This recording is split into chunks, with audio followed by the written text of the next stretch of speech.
Bonjour à tous et bienvenue dans ce nouveau webinaire House. Je suis Claire Tardy, la rédactrice en chef du magazine House et je vais vous parler aujourd'hui des tendances observées sur les 6 premiers mois de l'année par nos équipes de rédaction en France et à l'international. Alors que l'engouement pour la maison ne faiblit pas, la rédaction de House s'est en effet interrogée sur ce que recherchent actuellement les personnes qui rénovent et transforment leurs intérieurs. Et pour tenter de répondre à cette question, nous nous sommes entretenus avec des professionnels aguerris du secteur afin d'en savoir plus sur les demandes de leurs clients depuis le début de l'année 2021 et pour les mois à venir.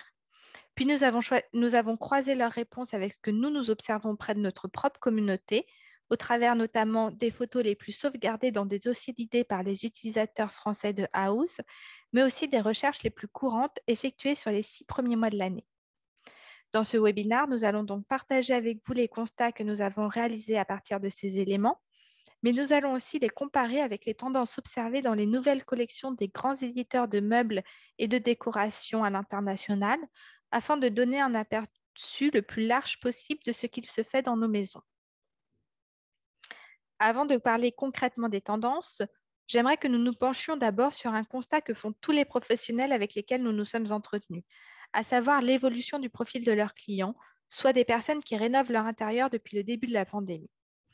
Les professionnels constatent en effet que les demandes viennent de plus en plus de propriétaires établis dans leurs biens depuis plusieurs années, alors que leur clientèle était auparavant principalement composée de nouveaux propriétaires. Et cela montre bien les effets de la crise sanitaire sur nos maisons et l'importance qu'elles ont prise dans notre quotidien au cours des derniers mois. C'est-à-dire qu'aujourd'hui, tout le monde rénove sa maison, pas seulement ceux qui s'installent dans une nouvelle maison, mais aussi ceux qui sont bien installés depuis plusieurs années dans leur logement.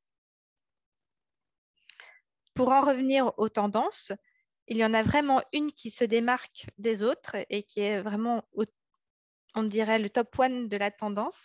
C'est-à-dire que tous les professionnels de la maison nous l'ont dit et continuent de nous le dire, la grande nouveauté cette année est une demande beaucoup plus marquée pour la création, l'aménagement et la décoration de bureaux à domicile. D'ailleurs, sur les 6 premiers mois de l'année, nous observons sur House une forte augmentation des recherches liées au bureau en général en comparaison avec la même période l'an dernier. Et alors que le télétravail s'installe dans la durée, c'est vrai que le bureau 2021 doit être bien intégré à la décoration, pratique, fonctionnel et agréable, mais aussi avec une belle luminosité pour travailler.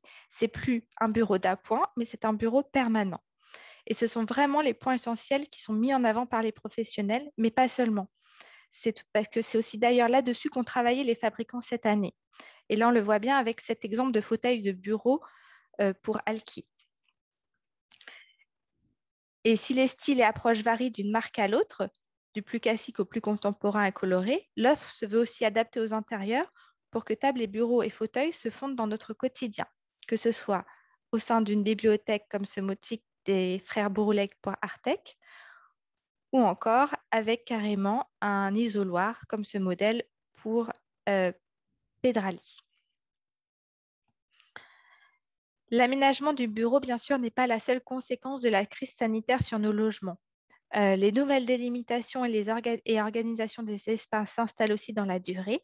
Alors que nous avions ces dernières années tendance à décloisonner, on assiste aujourd'hui à un retour aux espaces clos ou faciles à isoler du reste de l'habitation, avec des cloisons qui peuvent être en dur ou alors avec des solutions pivotantes, des solutions coulissantes, des solutions vitrées ou tout autre aménagement qui permet de zoner les fonctions. Sur OUS, d'ailleurs, le nombre de recherches sur les claustras et les verrières a augmenté au cours des 6 premiers mois de l'année en comparaison avec la même période en 2020. Et du côté des fabricants, on note quand même le grand retour du paravent, comme ce modèle de ligne rosée signé de Marie-Christine Dorner. Si les espaces sont mieux délimités pour nous permettre de réaliser toutes nos activités à domicile, ils s'adaptent aussi davantage à nos besoins, avec un mobilier adapté. Et sur ce point, les professionnels sont unanimes, les aménagements sur mesure n'ont pas fini de séduire. L'architecte d'intérieur Alexandra Gorla nous a par exemple confié que ses clients lui demandaient tous des meubles sur mesure et étaient généralement plus ouverts aux choses qu'elle dessinait, parce qu'il faut que leur intérieur leur ressemble et qu'ils racontent vraiment leur histoire. Donc cela se traduit souvent sous la forme de mobilier doté d'une multitude de rangements, car on le sait bien, on a toujours besoin de rangements. Et comme notamment donc, les bibliothèques et les meubles télé dans les salons, mais aussi dans les chambres avec les dressings ou encore dans les cuisines. Si le sur-mesure est largement plébiscité, ce n'est pas sans un certain besoin de personnaliser les espaces avec des pièces uniques du côté de la décoration notamment. Et cette caisse de la pièce unique nous pousse à nous tourner davantage vers l'achat de seconde main pour tout ce qui concerne la décoration et le petit mobilier notamment. Donc, on aura donc par exemple une bibliothèque réalisée sur mesure par un menuisier flambant neuve, mais associée avec un fauteuil, des tables basses et des accessoires chinés sur des sites internet dédiés ou dans des brocantes quand ça a été possible. Une autre manière de personnaliser nos intérieurs repose sur l'artisanat. Et l'artisanat s'impose donc comme une autre voie empruntée pour trouver cette pièce unique. Donc cette pièce qui sera assez régulière pour ne pas pouvoir avoir deux modèles identiques. Et donc on ne pourra jamais retrouver chez son voisin ou chez ses amis.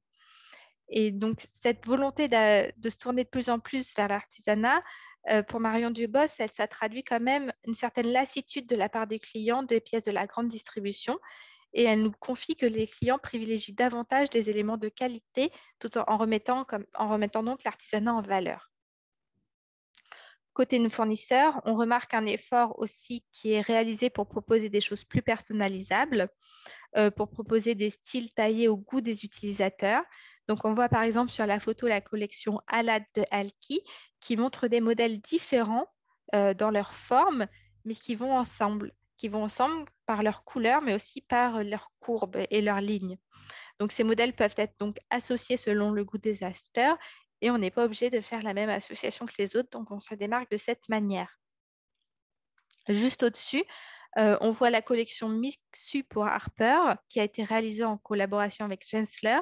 Et là, dans cette collection, ce sont l'assise, le dossier et l'ossature qui sont indépendants pour que les chaises puissent être composées selon les envies des acheteurs.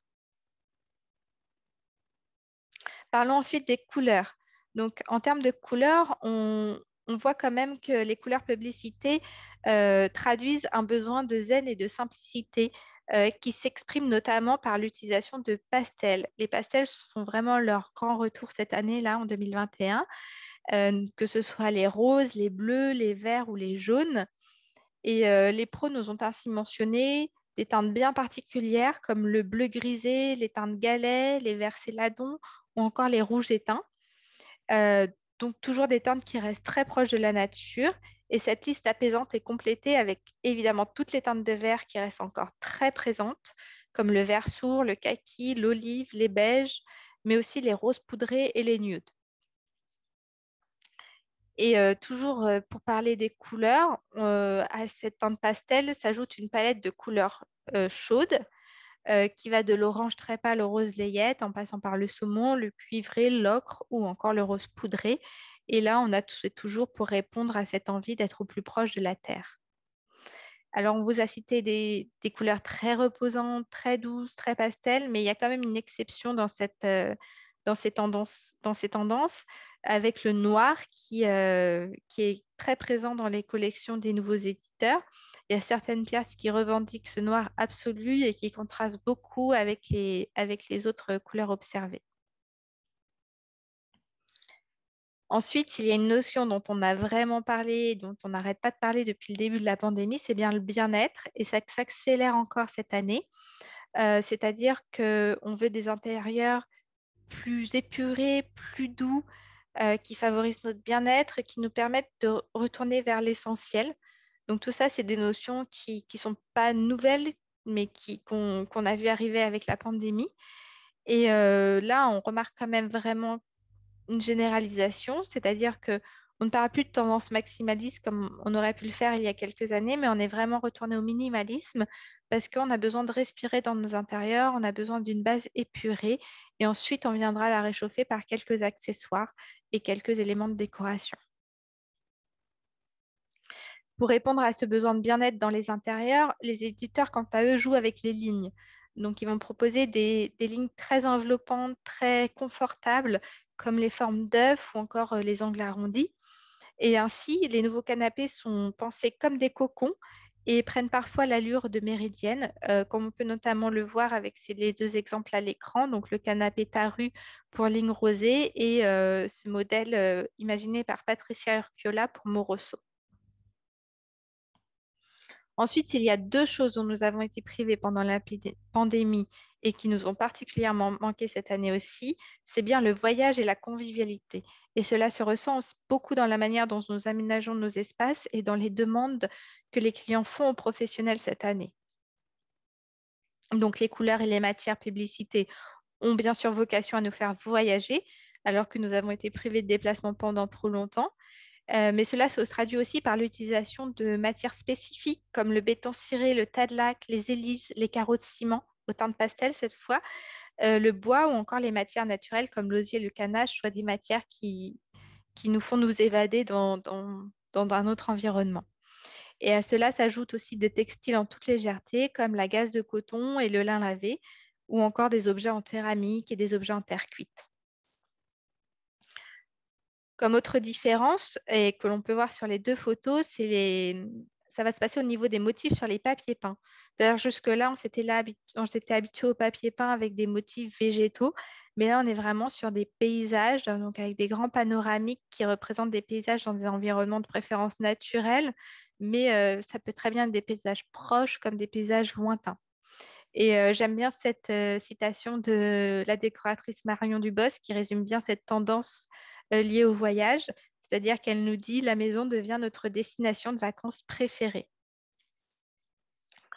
Ensuite, on a la convivialité qui est l'une des autres caractéristiques des maisons post-Covid-19. Donc là, c'est l'architecte d'intérieur Alexandra Gorla qui nous a expliqué que nous avons été privés de restaurants et de lieux de sortie pendant trop longtemps et que la seule manière de retrouver nos proches pendant cette année particulière, c'était de les inviter en petit comité.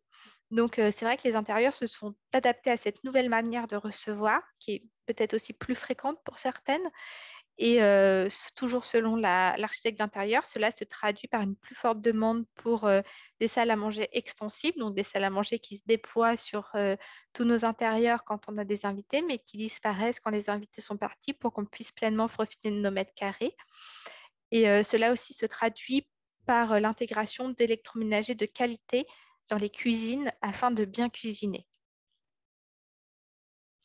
Enfin, et nous l'avons déjà mentionné dans nos webinaires précédents, on s'est d'ailleurs beaucoup étendu sur le sujet récemment, la prise de conscience environnementale s'accélère encore un peu plus. Elle devient même une motivation pour certaines des tendances citées précédemment, comme l'achat de seconde main et la mise en valeur de l'artisanat local, bien sûr. Selon Alexandra Gorla, mais aussi d'autres professionnels, les clients sont vraiment plus attentifs à la composition des produits qu'ils achètent. Ils préfèrent aussi acheter en seconde main que neuf quand c'est possible. Ils font généralement plus attention à la planète et sont moins réticents à faire appel à un menuisier près de chez eux, par exemple, même si le prix est plus cher. C'est très encourageant car vraiment tous les professionnels avec lesquels nous parlons en ce milieu d'année nous disent qu'ils constatent que les mentalités changent sur ce point-là. Du côté des marques, cela se traduit par une plus grande place donnée à la nature dans le monde du design de manière générale. Les créations récentes de la marque italienne Moroso, côté motifs et tissus, montrent bien combien l'effet forêt peut redonner vie autrement à nos intérieurs, avec une série de rendus en trompe-l'œil. Ici, c'est le canapé qui s'invite en forêt, et c'est vrai que, bon, bah, encore une fois, on parle de nature, de refaire entrer la nature dans nos villes et dans nos intérieurs. Voilà, cette présentation des tendances touche à sa fin. Le webinaire se termine et je vous remercie vraiment de votre attention et de nous avoir suivis. Si vous avez la moindre question, vous pouvez nous contacter à l'adresse indiquée à l'écran. Et si vous voulez aller plus loin dans tout ce dont on a parlé dans ce webinaire, vous pouvez également cliquer sur les liens des articles à partir desquels nous avons réalisé ce webinaire qui s'affiche en commentaire de la vidéo. Je vous dis à très bientôt. Au revoir.